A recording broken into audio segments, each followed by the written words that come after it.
Full time. Arsenal 2, PSG 0. If you watched my match preview, I had called in for a 2-1 win for the club of Arsenal. I thought that maybe PSG will pull one back and Arsenal will score 2. But Arsenal have gone ahead, obviously, keep a clean sheet, and those are 2 clean sheets kept into this tournament of the Champions League that is really revamped, and no playing team home and away. All you have to do is to play a team once, but you have to host 4 games, and you're going to be playing, and you're going to be hosting 4. And you're going to be hosting 4, and you're going to be playing away 4 times. So Arsenal so far have gone ahead, obviously win their second game of football, and they're having 4 points. And I'm really going to be showing you how the table is really looking like. What a sweet win for Arsenal. Lots of positives. Mikel Merino coming in through to obviously do the needful. Kai Havertz extending his scoring stretch at the club of Arsenal. Bukayo Saka on target. And another goal from a set piece. All those are points that we're really going to be hitting on, and how Leandro Trossard went ahead, obviously create that first goal for Arsenal in a very sexy way that all of us have gone ahead, obviously understand and really acknowledge into the mix. Let's see close to 200 likes much in this video as we get into this match reaction. And remember, we are powered by Mono Gadgets. Mono Gadgets are dealers in brand new phones and brand new laptops. And if at all you want a used phone and a used laptop from UK, they also deal in them. Call them on +256 70 99 88 665, and the rest is really gonna be history. And you'll thank me later, and you'll say, like, the day I really landed onto this channel, it really changed my life, because Mono Gadgets are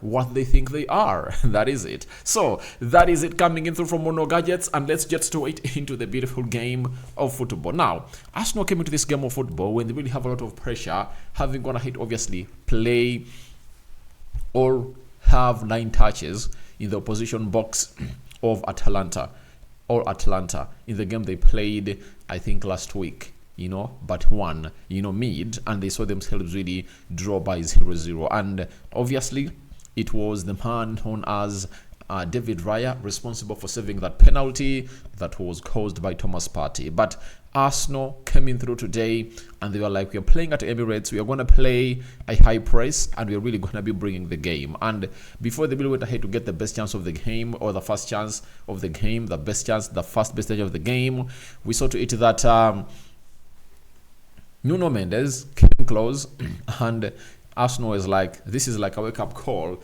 And guess what? Leandro Trossard went ahead, obviously put in a very good shift into the 19th minute or the 20th minute, and really went ahead, obviously carried the ball from all over the center, took off like 2-3 players, drifted to his right foot, and really put in what we call a pinpoint, all teasing, all inviting cross into the 6 yards box area of the opponent. You can call it the mixer.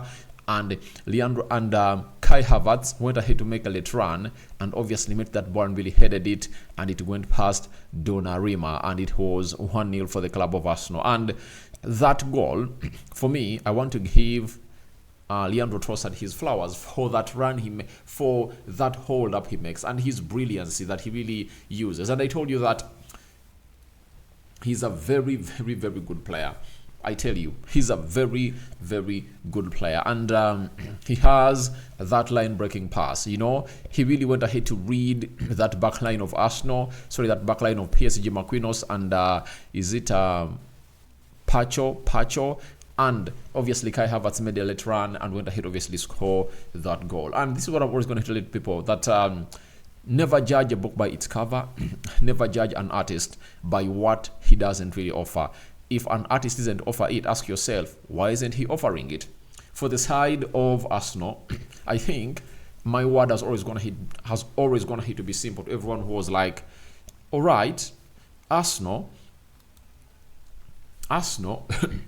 doesn't really need, Arsenal needs a striker. And I was like, before Arsenal needs all talks of bringing a striker, you have to provide chances for the striker that you're really having. And which striker are you really having? It's Kai Havertz. And when you're having Kai Havertz, I tell you, the rest is really gonna be history. And you put in those balls. I want to say to it that Kai Havertz is missing those balls or those goals, and you'll come in and say, right, we need a number 9. But if you cannot create chances for a number 9, you can't really get or know how good he is. That's the problem that Gabriel Jesus really had. However much Arsenal was not creating chances for its number 9 a lot, he was not readily available.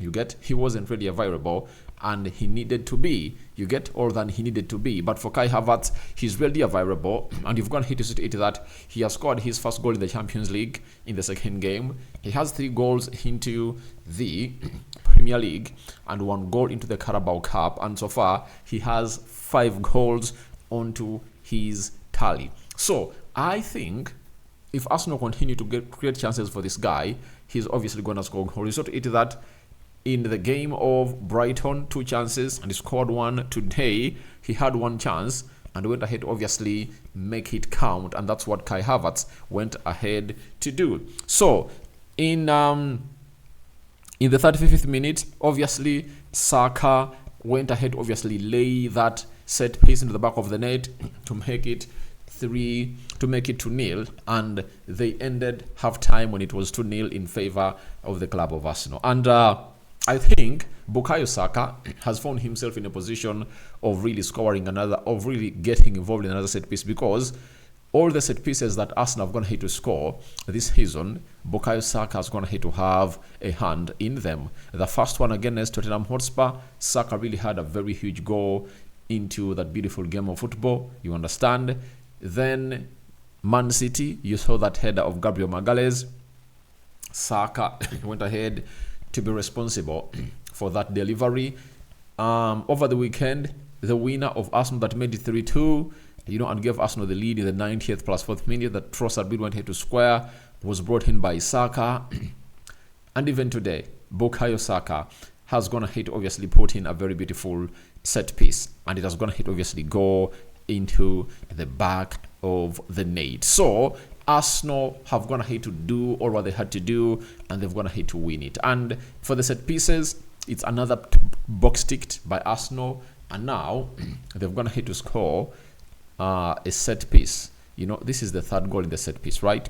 So I believe they're really doing the needful, and a lot is really happening their way. So for Saka, he has gotten himself his first Champions League goal this season, and I think that is really a very huge boost, because having a goal this time around was important, because in the previous games he has been able to obviously put in what we call assists. You get, he has 6 assists into the Premier League, and we note that even in the Carabao Cup, when he obviously bagged himself an assist, and he comes today to score a goal, and what a captain of the day. And I think I had to celebrate that very well, because when he came in through, he really put in the required shift altogether. So Arsenal had to obviously do the needful, and PSG also had to threaten us a little bit, but Arsenal had to do something else that they are fond of doing, most especially away from home, not at home, and that is a clean sheet. And this comes in through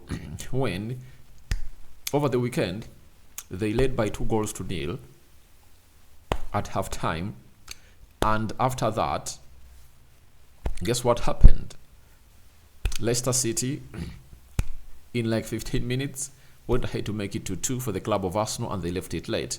And this time round, having gone ahead obviously kill off the game before even half time, I think Arteta was like, I want you to go into that game of football and really do the due diligence that you people deserve to do. Go ahead and really keep a clean sheet, and we will be done and dusted. And it obviously showed us levels, the huge difference in levels between Arsenal and PSG. PSG looks like it's miles off away from Arsenal, because when you look at that team, it is really young. Yao Neves in the midfield, one. Is it a Vitinha? You get? Looked like Arsenal had gone ahead to overpower that midfield. Though, for PSG, all they had to do was they moved that ball very well, and they've gone ahead to win the possession. But Arsenal knows that in such games, all you need to is go kill off the game, and they will thank you later. Now, let's get into what we call the stats of the game and see how everything will go ahead to happen. Arsenal had 6 shots at goal. PSG had 10. Arsenal out of the 6, 5 were on target. Shows you how clinical Arsenal were. And PSG out of the 10.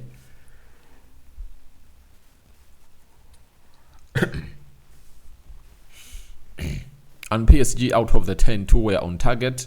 And obviously, they never really scored any of those. Then, Arsenal had 35% ball possession and PSG had 65% ball possession. This is where we get back and we let you know that it's never about possession. It's all about being clinical. So, if you have possession and you are clinical, the better. If you have possession and not clinical, the worse. You understand? So, in such situations, what makes sense is what we call clinicalness. And Arsenal have gone ahead of coming through and become the most clinical side on the day. 355 passes completed by Arsenal, 645 passes completed by PSG. And I think Mikel Arteta went ahead to learn something different. That against Leicester City, when I led Leicester City by 2-0, in the second half, I came up and obviously wanted to obviously attack them again, to obviously kill off the game. And this time around, it was like, let me obviously sit a little bit back because I know I really have a very good defense and let PSG come at me. And they came at him and they couldn't do anything good. So that is PSG for you. 81% passing accuracy by Arsenal. PSG had 89% passing accuracy. 8 fouls by both sides. 1 yellow card to each side. No red cards issued to either sides. 3 offsides to Arsenal and 1 offside to the side of PSG. Then 1 corner to Arsenal and 5 corners to the side of PSG. So that's how everything we would have to pan out at the stadium of the Emirates. But other positives, we saw to it that Mikel Merino made his debut for Arsenal today and he really looked good. And looks like Mikel Arteta wants him to play alongside Declan Rice. I told you, if Odegaard is back, the midfield 3 of Arsenal is going to be Declan Rice, Mikel Merino, and Martin Odegaard. You understand? That is how things are really going to be doing. But Carafiori had a very good game today. And it's today that I got to know that the guy can even play as a right back, though he's really left-footed. And when Timber was taken off, maybe he's really injured after 45 minutes. Then, guess what happened?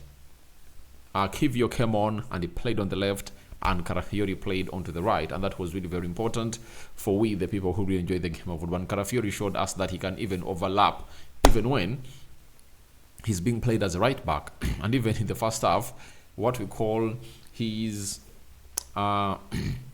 inversion into the midfield was really great to an extent that he really passed a ball to Bukayo Saka, that Bukayo Saka hit obviously curl over the bar. So for me, I'm like, Arsenal are really great. And there is a quote I've gone ahead to read from Frank Lampard. He has said that, 1,